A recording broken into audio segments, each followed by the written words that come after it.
Welcome to the chaotic world of Fast and Furious 11, where drama behind the scenes might be faster than the cars themselves. It looks like the final race might actually never happen. Recently, social media went full Fast and Furious mode over rumors that the last film is, well, stuck in neutral. The script isn't ready, the studio doesn't want to drop the cash, and Vin Diesel seems to be Tokyo drifting around the whole thing. It's a lot to take in, so let's hit the brakes and unpack this mess one crash at a time. The 10th movie literally forced fans to demand a sequel because it ended on a full-blown cliffhanger, something the series never really did before. Half the crew supposedly died, Toretto and his son nearly went down with a dam, and the dead characters just casually came back like it's a Marvel crossover event. Classic Fast and Furious chaos, and we love it. That was back in 2023, which means they've had plenty of time to cook up a decent script. But nope, the sequel got delayed. First it was the Hollywood strikes, then wildfires, then the actor schedules. And to top it off, Vin Diesel is currently off shooting Riddick 4 and plotting a sequel to The Last Witch Hunter. So yeah, the man's busy, just not with fast cars. At this point, it's becoming clear that Diesel's attention is anywhere but the Fast franchise. Still, he's been out there dropping hits. Earlier this year, he said filming would start in 2025,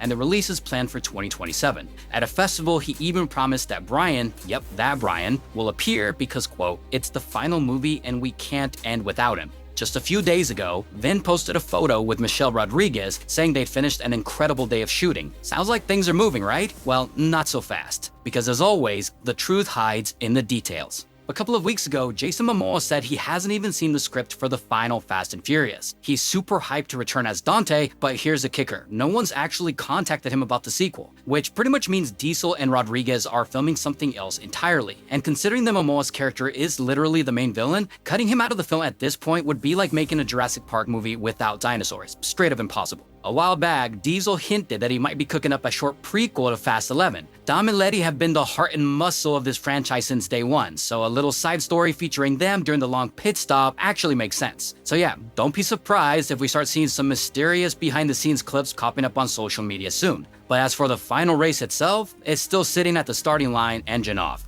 Originally, Fast 11 was supposed to hit theaters in 2025, then it got pushed back twice. Diesel swears the movie will release in 2027, but Universal has gone full silent mode. And here's where it gets weird. Judging by the actor's post, something is clearly happening. Maybe test shots, maybe promos, but Universal straight up removed the final movie from its release calendar. And then things get even spicier. Apparently, an internal studio report, which of course immediately leaked online because the internet has zero chill, claims the next Fast and Furious is in limbo. Why? No finished script, no green light, just vibes. But that's only half the chaos. The real nightmare is the budget. After Fast X dropped, the studio's wallet took a bigger hit than Dom's Dodge Charger in every finale ever. That movie alone cost $340 million, and its domestic box office numbers were the lowest the series had seen since 2006. Translation, Universal spent like $1 billion on a midlife crisis sports car and didn't even get the bragging rights. Now that's making the higher-ups seriously question if the franchise can ever pay off another mountain-sized investment. Fast and Furious has been a fan favorite since day one, but the fifth film, back in 2011, turned it into a global blockbuster beast. It became a full-blown action circus, with every major Hollywood tough guy fighting for screen time. Parts 7 and 8 even crossed the $1 billion mark at the box office, but after that, the tank started to empty. Fans aren't as hooked on Dom Toretto's family speeches anymore, and even Jason Momoa's delightful chaos energy couldn't save the last film. According to sources close to the production, the current draft of the next movie would cost around $250 million, but the studio only wants to spend $200. Why? Because a huge chunk of that cash goes to the cast. Word is, Diesel pockets around $25 million per film, while supporting actors raking anywhere from $2 to $10 mil.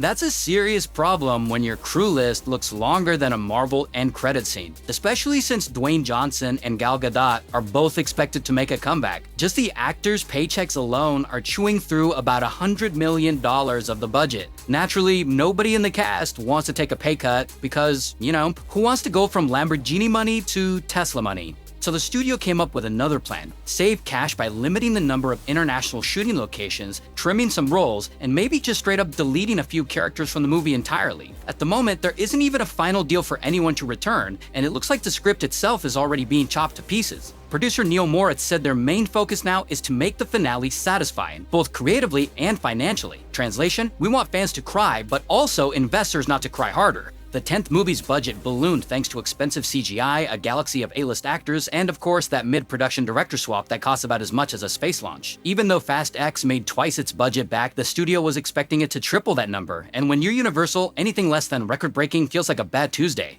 Now, both sides actually make sense here. Movies are still a business. They've got to turn a profit somehow, so the bosses trying to shrink costs by cutting cast salaries or locations isn't total villain behavior. But on the other hand, this is supposed to be the grand finale. You can't wrap up a 25-year-long saga with budget cuts the movie. It means scale, explosions, nostalgia, and yes, Brian's return. All of that takes serious coin. Diesel's been saying that after Fast X, the story will return to Los Angeles, back to the franchise's roots. More street racing, fewer submarine chases, which honestly sounds wild coming from a series that's been in space more often than NASA lately. So yeah, it's pretty clear Diesel's known about these budget arguments for a while now. That return to the roots pitch isn't a creative choice, it's a financial survival strategy disguised as nostalgia. Less global chaos equals cheaper movie equals we can finally afford this thing. In a way, Fast and Furious is crashing into problems it built for itself. And it's not just the overcrowded cast or the resurrected characters, though, let's be honest, some of them have come back from the dead more times than a Marvel villain. The reviews for the 10th movie were split right down the middle, same as the one before it. Even Universal's board chair openly admitted regret over certain creative choices, literally saying, maybe we shouldn't have sent them to space. Yeah, maybe. At this rate, we're one bad idea away from a Fast and Jurassic crossover. Don Toretto racing a T-Rex for pink slips. It's almost poetic that former studio head Stacy Snyder summed it up best. It started with fast cars and girls in short shorts. Nobody expected a 25-year franchise. But if we drop the nostalgia and the shooting starts soon PR talk, the reality looks a lot less fast and definitely not very furious. Sources close to the production say the final Fast and Furious might finally roll into gear next spring, which would, in theory, make that 2027 release date still possible. But that same studio report also dropped a few juicy tidbits about the future of the franchise. Remember when everyone was hyped for an avalanche of spin-offs expanding the Fast lore? Yeah, about that. Hobbs & Shaw 2 was supposed to drop a couple of years ago since the first one made bank and audiences actually liked it. Then there was a planned Hobbs solo movie meant to fill the gap between parts 10 and 11 and flesh out Momoa's Dante character. Oh, and let's not forget the female-centric spin-off Vin Diesel once hyped up as a studio priority. That was 5 years ago, back when representation was the Hollywood buzzword of the week. Now, it's just collecting dust next to the studio's unused nitrous tanks. So yeah, that idea's been quietly parked in the garage, and every other spin-off seems to have missed its green light entirely. Apparently, there's now a Fast and Furious TV series in the works, though no one knows the cast or the plot yet. Executives are still debating possible spin-offs for existing characters, but odds are it'll just recycle one of the projects already under contract, with a completely rewritten story, of course. Right now, everything's wrapped in mystery thicker than Dom's neck veins. The production team can't even lock down the final movie, let alone launch a bunch of side stories. There's also chatter about a low-budget Fast film designed to hook Gen Z, but that'll only happen after the main saga finally crosses the finish line. So, to sum it all up, Fast 11 hasn't moved an inch since its predecessor dropped back in 2023. The latest reports are sparking real concern that this so-called grand finale might never happen. Or worse, it'll hit theaters looking noticeably smaller and cheaper. Vin Diesel, to his credit, is a showman through and through. He generally wants to give fans the perfect farewell and do justice to these characters. But his vision turned out to be too ambitious for Universal's accountants, who promptly took a red pen to the script and started doing math like it's Fast and Furious budget drift. The new plan? Scale it down, make it local. Maybe skip the space missions this time and just go back to, actual cars. And honestly, that might be exactly what the franchise needs, to stop launching people into orbit and bring things back down to the streets. After all these clashes and delays, one thing's certain, Fast 11 really will be the last ride for this crew. So while we're waiting, let's settle the real question in the comments. Is it finally time for Vin Diesel to hit the brakes, or does the franchise still have one last billion-dollar burnout left in the tank? That's all for today, folks. See you soon in the next video. And remember, nothing's more important than family, even if the family is ghosting you on WhatsApp.